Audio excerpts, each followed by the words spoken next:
sí agradecerles a ustedes porque aún con todos estos contratiempos, tienen pues el buen propósito de realizar y de contribuir a la difusión de lo académico, siempre en aras pues de que todos podamos con todos los profesionales vinculados a esta área que nos convoca, que es el arbitraje, la contratación pública, y felicitarlos por eso, ¿no? De permitirme participar y exponer algunas ideas en relación al tema central eh, que ha sido el propósito de este seminario, que no es sino cuáles son los efectos del COVID-19 en el arbitraje. Y concretamente, en la conversación extraoficial que tuviéramos, se me pide hablar sobre qué pasa con los plazos dentro del arbitraje, qué pasa con los plazos que son de caducidad también, si es que llegamos a destiempo para alguna actuación a raíz del estado de emergencia. ¿Qué es lo que ha ocurrido? Que desde el día que se decretó el estado de emergencia, es decir, desde el día 16 en los hechos, se ha venido produciendo una serie de acciones de parte de centros de arbitraje y de tribunales arbitrales eh, viviendo. Mencionado inicialmente, pues teníamos la esperanza que sea solamente 15 días, y claro, eso creyendo un poco también en el alto nivel de civismo que al parecer no tenemos, o un buen grupo de peruanos no lo tienen. Este confinamiento que iba a ser provisional de apenas 15 días, se está convirtiendo técnicamente en los hechos en un confinamiento de 60 días. 60 días que son muy dolorosos por cómo estamos viendo que se está desarrollando o va creciendo exponencialmente el nivel de contagios del COVID-19. Y esto naturalmente tiene una afectación en el arbitraje. ¿Qué pasa con los plazos? El grueso de centros de arbitraje he podido ver que lo que han hecho es sacar comunicados donde concretamente lo que han señalado es que los plazos de los arbitrajes quedan suspendidos hasta el momento en el que se levante el estado de emergencia. Algunos tribunales arbitrales han hecho lo propio, en otros casos simplemente no se ha dicho mayor cosa, pero ¿qué cosa es lo correcto? ¿Realmente existe una suspensión de plazos?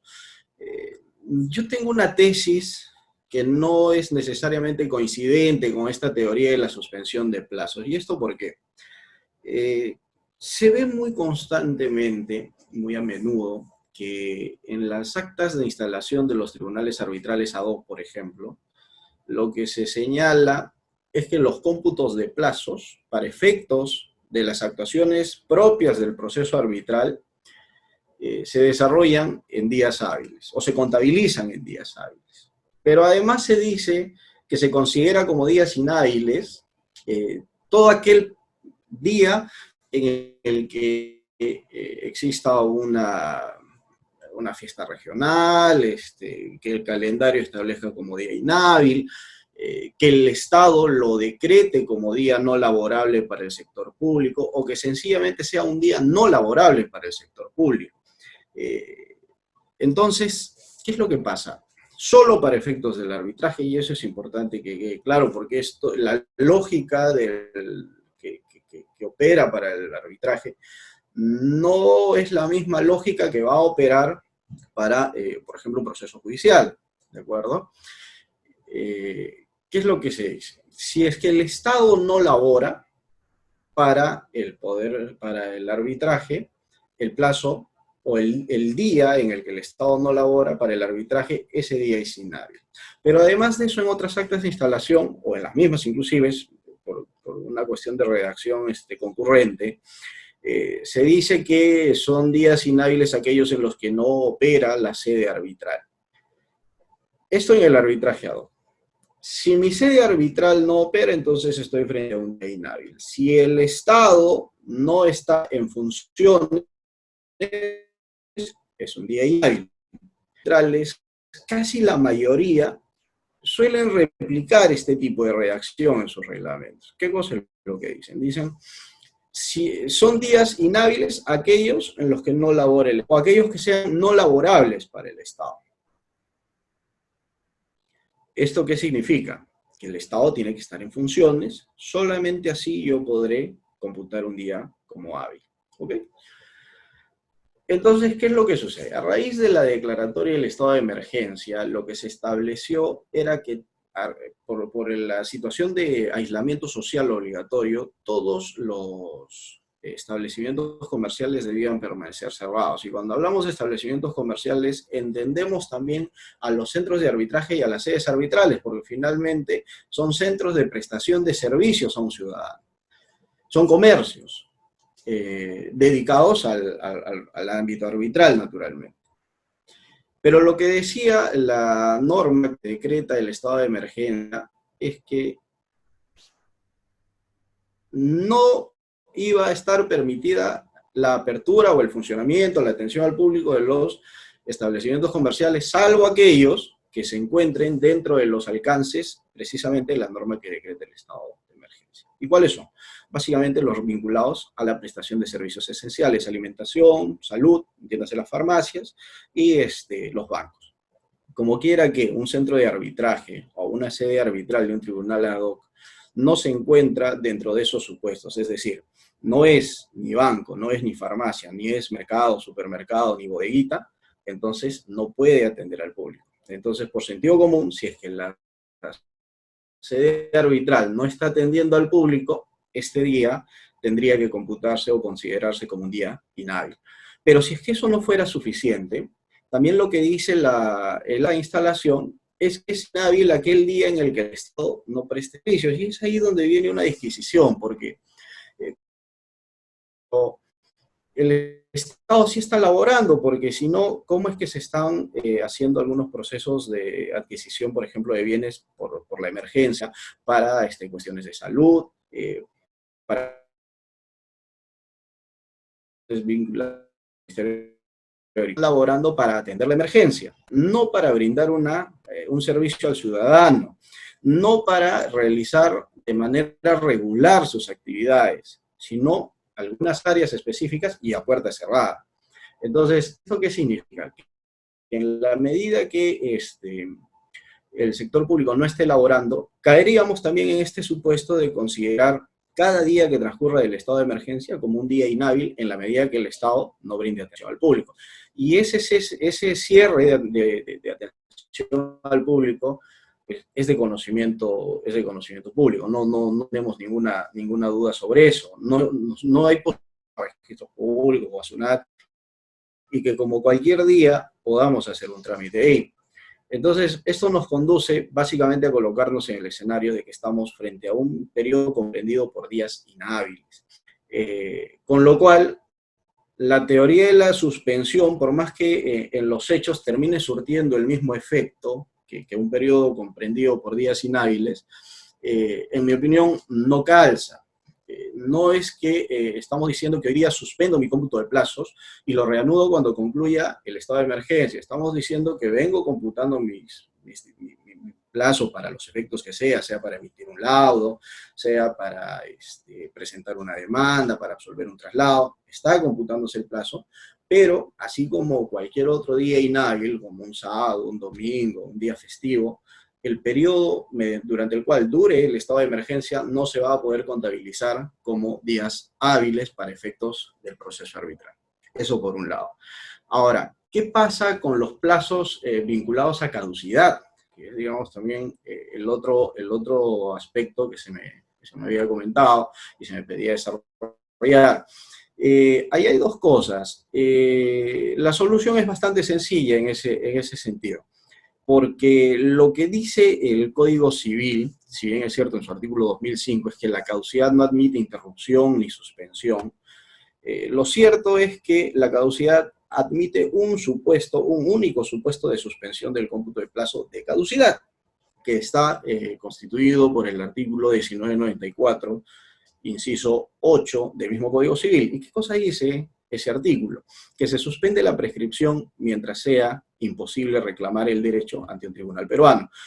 Como bien sabemos, a raíz del estado de emergencia, y estando todos en nuestras casas y no estando atendiendo a nadie, al público, si alguien, por ejemplo, quiere iniciar un arbitraje y está corriendo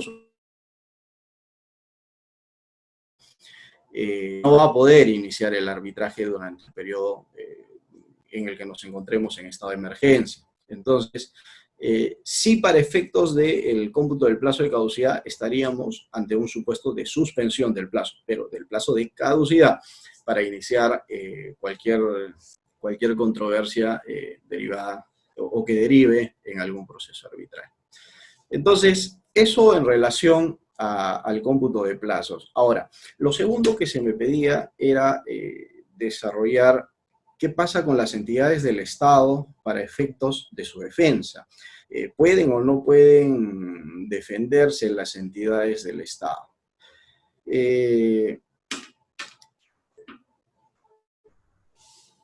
Algo que es inminente es que, y que ya lo dije en una anterior disertación que tuvimos el día 29 de abril, es que estamos en un momento en el que el arbitraje, digamos, casi por la fuerza y empujones, va a tener que pasar del papel a la tecnología, a la digitalización, a la era virtual.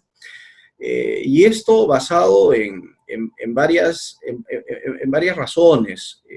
Una de ellas es que esta es una cuestión que ya se venía anunciando y tentando desde hace mucho tiempo atrás.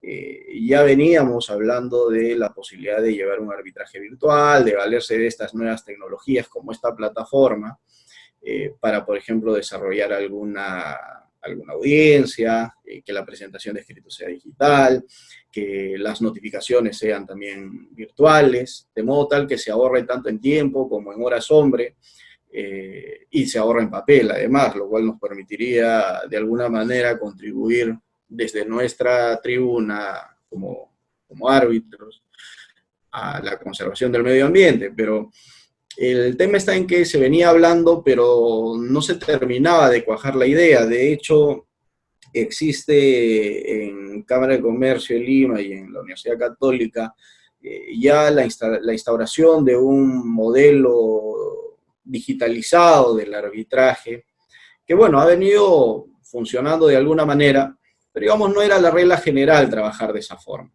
Entonces, lo que ahora toca es empezar a adaptarnos a esas nuevas tecnologías, ya no solo a nivel de centros de arbitraje, sino también en los arbitrajes ad hoc. Lo que sí se tiene que buscar definitivamente para que ninguna de las partes caiga en indefensión, y entiéndase también el Estado, principalmente por las limitaciones que puede tener en buscar los mecanismos adecuados y implementar además pues, las reglas específicas que permitan que ninguna de las partes se vea afectada o reducida, lo cual nos lleva de manera obligada a verificar que existan las condiciones técnicas suficientes para poder afrontar este nuevo reto. Y la segunda razón por la cual la digitalización del arbitraje es obligada es precisamente la existencia de esta pandemia, porque a lo que nos está conduciendo la pandemia es a una suerte de temor generalizado a tener contacto físico, ¿no? Y ya no solamente es contacto físico con las personas, sino también es contacto físico con los objetos, porque como bien sabemos, el virus no solamente está presente en las personas, también lo podemos encontrar en los objetos. Entonces, el hecho de tener contacto hasta con una bolsa ya de por sí representa un riesgo de contagio. Entonces, la gente va a estar ahora más preocupada por no tener contacto físico con nada, incluídase los escritos, por ejemplo, que se tienen que presentar durante el arbitraje, las notificaciones que se tienen que diligenciar, porque cada vez que te llegue un documento o tú entregues un documento ya no se sabe si es que ese documento está contaminado o no, y no porque tú mismo lo contamines, sino porque en el trayecto de llevarlo de un lugar a otro podría tranquilamente ese documento contaminarse y trasladar, digamos, una probabilidad de contagio de un destino a otro, ¿no? Entonces, precisamente para evitar eso es que tenemos que digitalizar el arbitraje de manera veloz, sin estar muy preparados para eso, pero sobre la marcha tenemos que continuar las cosas como están y tenemos que ir aprendiendo más en el camino sobre el tema. De hecho, una de las preguntas que me decían era si es que el Estado no iba a caer en indefensión y si realmente estaba preparado para esto. Yo pensaría que sí están preparados. El problema no es el Estado ni tampoco es el privado. El problema es, en todo caso, el lugar donde está cada una de las partes. Porque si nosotros pensamos, por ejemplo, en alguna municipalidad o en algún ministerio que están ubicados dentro del radio urbano de la ciudad de Lima, pues yo no creo que tenga mayor problema de acceso a recursos tecnológicos. Pero claro, si es que hablamos del distrito de Andagua, en la provincia de Castilla, si no me equivoco, es en la región Arequipa, es pues sumamente lejos y no sabemos si realmente los recursos tecnológicos les van a permitir asumir este reto, porque recordemos que si vamos a, por ejemplo, presentar un escrito hay que escanearlo, si vamos a presentar medios probatorios hay que escanearlos, si es voluminoso necesitamos un buen escáner, necesitamos una buena impresora, necesitamos una buena conexión de red que permita el traslado de todos esos archivos de manera digital de un lugar a otro.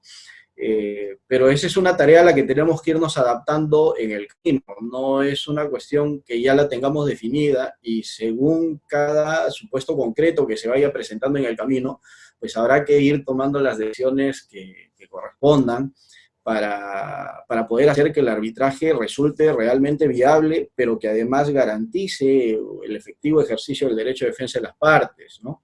Entonces, esa es, creo, la tarea principal, ¿no? No es solamente pensar de manera genérica si es que alguna de las partes va a tener o no limitaciones, porque tendríamos que tener una bola de cristal en este momento para saber quién sí va a tener acceso a recursos tecnológicos y quién no los va a tener. Y eso es nada, solamente quería compartir esas reflexiones con ustedes y Fernando, estoy a disposición de cualquier pregunta.